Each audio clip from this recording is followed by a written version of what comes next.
guys, assalamualaikum. Welcome to Marriage Mondays, where we spend Mondays talking about marriage. My name is Kamara. My name's Amir. And today we're talking about dropping everything. Everything? Everything. Question of the week. What is an appropriate response time? How long do I have to talk to you? Before you start freaking out. Comment in the section below. What do you mean by when you say dropping everything? Okay, so there was this tweet and going around talking about if you mean something to someone, then they're gonna drop everything to talk to you. They'll make that time. So you're saying if I'm doing something and then someone wants to talk to me, I have to stop everything I'm doing? Yeah, if they mean something to you, then you should be dropping everything. And if you're not dropping everything, then they don't mean nothing to you. So if I don't drop everything, there's a problem. Yes, there's a problem, because obviously if I'm trying to talk to you, babe, and then you're not stopping what you're doing to talk to me and say hi to me. Are these people serious? Yeah, we're gonna have a problem. I didn't draw on you, babe. You drew all I didn't drew. Leg, there babe. is nothing there. Oh my God, babe. Look at that line. It comes from the middle of my thigh all the way to the seam. Babe, I literally don't see anything. Subhanallah. What do you mean when someone says, I need to talk to you? Or are they trying to get in contact with you and they're getting upset because you're not responding? This is mainly about a communicationship, because honestly, when you're a married couple and your spouse is at work, they can't drop everything to talk to you. Right. So you don't really care because you're going to see them at home anyway. So this applies to being in a communicationship where you guys are in the courting phase and you're basically dating in the halal way, hopefully. Yeah, hopefully it's halal. If it's not halal, inshallah, may Allah allow you to work on that. If it's not halal, then you shouldn't be angry because you shouldn't be talking to them in the first place. Right. So that's hopefully the halal haram police will feel good that I said that. They should. They should. I did that for you. The haram police should be grateful. I said that. I did that for you. We didn't have to say that. We didn't. But we chose to say that. For you. What type of talking do you need right now? Have you been arrested? I feel if you're arrested, then maybe, then I would probably drop everything. Right, you need to differentiate what's an emergency versus what's casual We need to differentiate what is the difference between an emergency and just casual conversation. Yeah, because not all casual conversation should call for a person having to drop everything to say hi. And when we talk about emergencies, you need to be serious, right? And kind of check yourself. Sometimes what you view as an emergency isn't really an emergency for someone else. And I think at this point in our life, when you're about 18, maybe 16, I think this starts around. You gotta understand what an emergency really is. I don't think so. You should. I don't think so. I don't think a lot of 18-year-olds understand what an emergency is in terms of reaching out to your significant other. I think that everyone deep down, everyone knows what an emergency really is, right? When you have a family member who's died and you want to talk about that, when you have someone who's really sick, when you're really sick, right? You're throwing up. I don't know. If I'm throwing up, I'm not gonna sit there and call you. But Edward does that with Nana. I mean, that's something like that, right? But if it's just, hey, I just had some great burgers from Halal Guys, right? Do Halal Guys even sell burgers, babe? I don't think so. What is Halal Guys?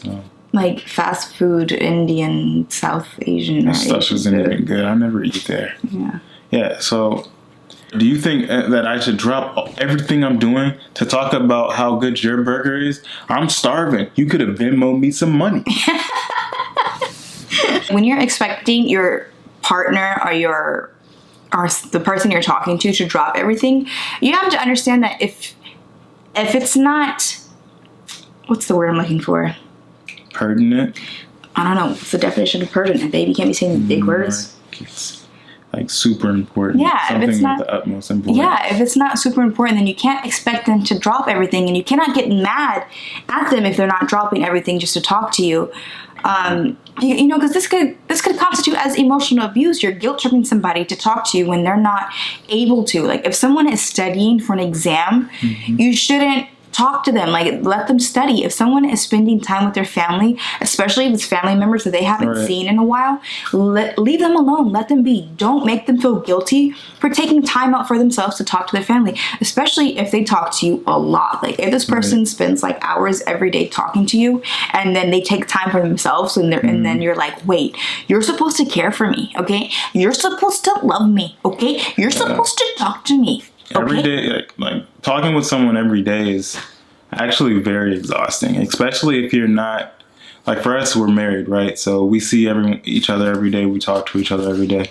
But when you have to set aside time every day to text someone, to talk to them, or video chat, it gets exhausting. And sometimes it extends into your time, like when you actually need to be doing something, when you need to be studying. We need to be working. Right. We need to be focusing on something other than the person you just spent 3 hours talking to. Exactly. And I think that when people fail to realize is that regardless of who you are, you will never be the center of someone else's life, right? The center of everyone's life should be themselves.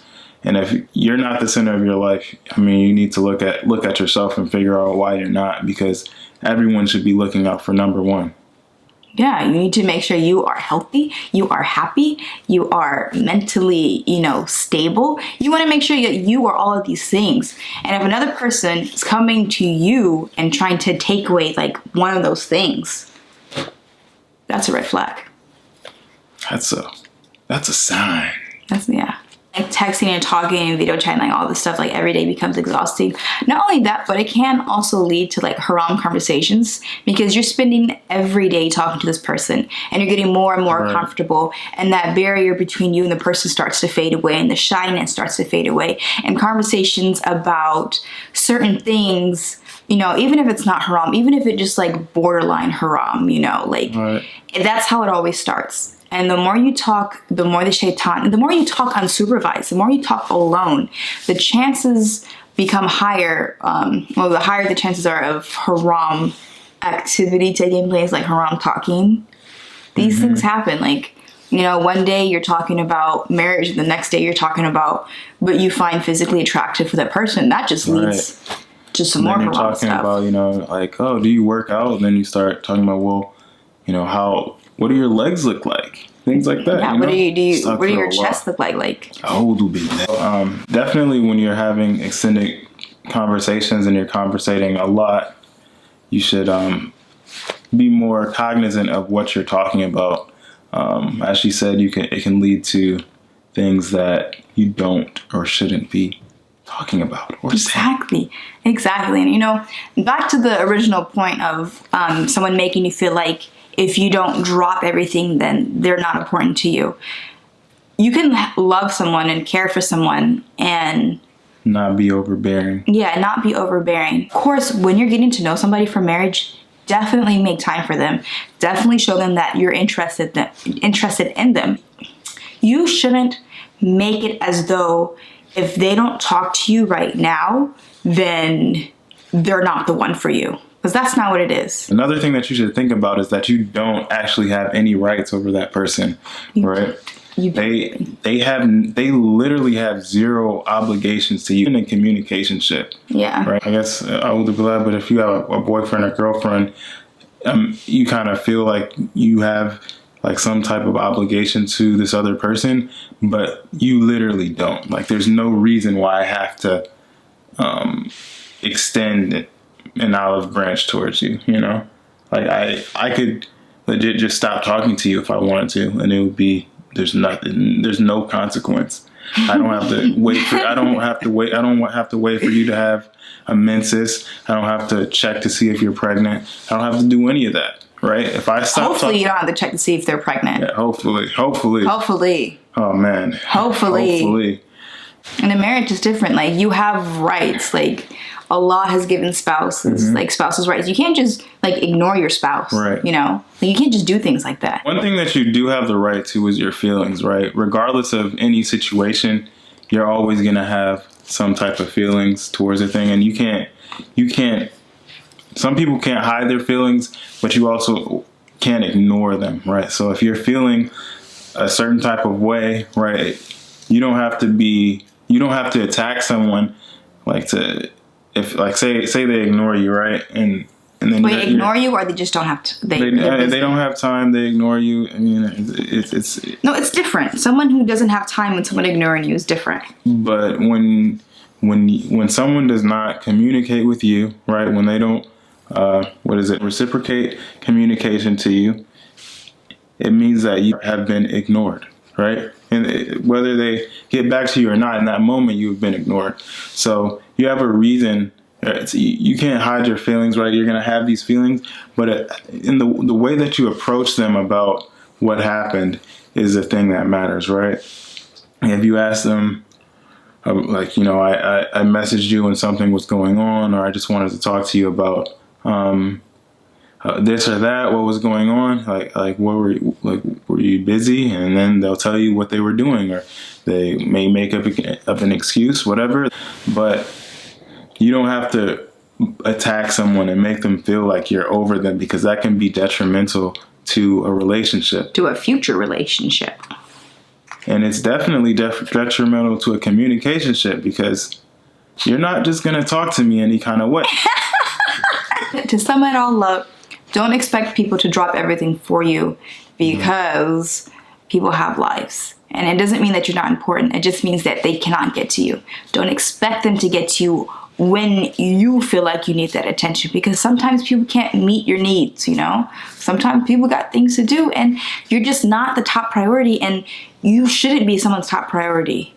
They should be their own top priority, because at the end of the day, you're not dying with them, and you're not meeting a lot with them. They're going to meet a lot by themselves, okay? Right. They're going to get judged by themselves. You're not going to get judged like in a couple group. Right. It's between me and the law.